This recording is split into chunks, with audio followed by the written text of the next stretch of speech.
It's the holidays. It's a show about politics. It's when we pick out some appropriate gifts for some of our favorite political people of the past year. For incoming Massachusetts Congressman Seth Moulton, you have made your biggest priority staying true to yourself down there on Capitol Hill. So we suggest a mirror. Plus, this way, you'll be able to see if Richard Tassay is sneaking up on you. Don't forget, it's only a 2-year term. Former Bay State neighbor Scott Brown, who has a little more time in his hands these days, we suggest perhaps a simple board game. Unfortunately, it says here, no batteries or barn jacket included. Governor-elect Charlie Baker has been fond of talking about his vision for shaking up state government, so we suggest some snazzy new specs to help you with that vision. We also suggest that the mostly Democratic state legislature invest in the same lenses. For outgoing Massachusetts Governor Deval Patrick, we suggest a GPS. Safe driving, Governor. After all, it's been a few years. Sort of a short gift list this year, but turns out so many other political people are on the naughty list. Happy holidays, everyone.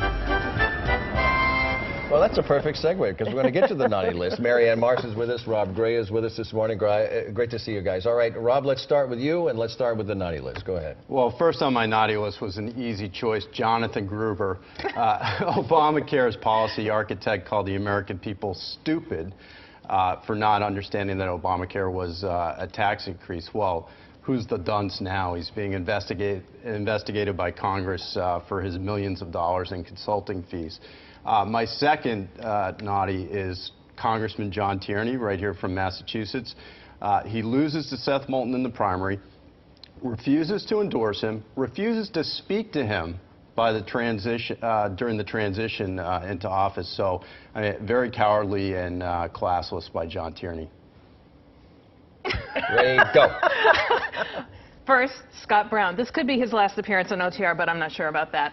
Who tried to fool the good people of New Hampshire into thinking he could be a United States Senator from New Hampshire again, which is why the good people of New Hampshire vet every presidential candidate in this country every 4 years, thank God. Number two, Jonathan Gruber. I agree with Rob. Gruber called the voters stupid about the Affordable Care Act. Well, Jonathan Gruber proved that MIT professors can be stupid too. Who's stupid now? He lost all his consulting contracts and had to apologize before Congress to the entire country. Dumb. Okay, let's slide into the Christmas spirit then. Who's on your nice list, Marianne? Two people whose actions speak louder than words. First and foremost, Elizabeth Warren, who has become the most influential politician in Washington in the last 2 years by fighting for middle-class families and working people, and brought Washington to a screaming halt doing that just a few weeks ago. And the second is Pete Frates, who inspired everybody with a bucket of ice and raised over $80 million for ALS. Good for him. Rob? Good one. Marianne will love my first nice. It's Dick Cheney, one of her favorite people. Okay. Our former vice president boldly defended the CIA for its interrogation program after 9/11, reminded us about just how vulnerable we were in the years after those attacks. And now a majority of Americans agree with the program and are backing up Dick Cheney that it was the right thing to do. My second nice is Republicans in general.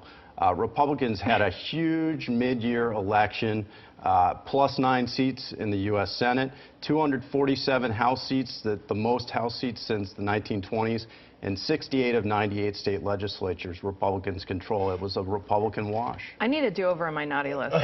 You're going to put Rob on it?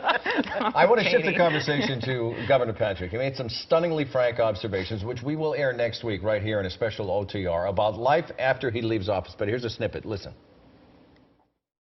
One of the things you live with as an African-American man is the concern that an innocent encounter with law enforcement can become deadly very quickly.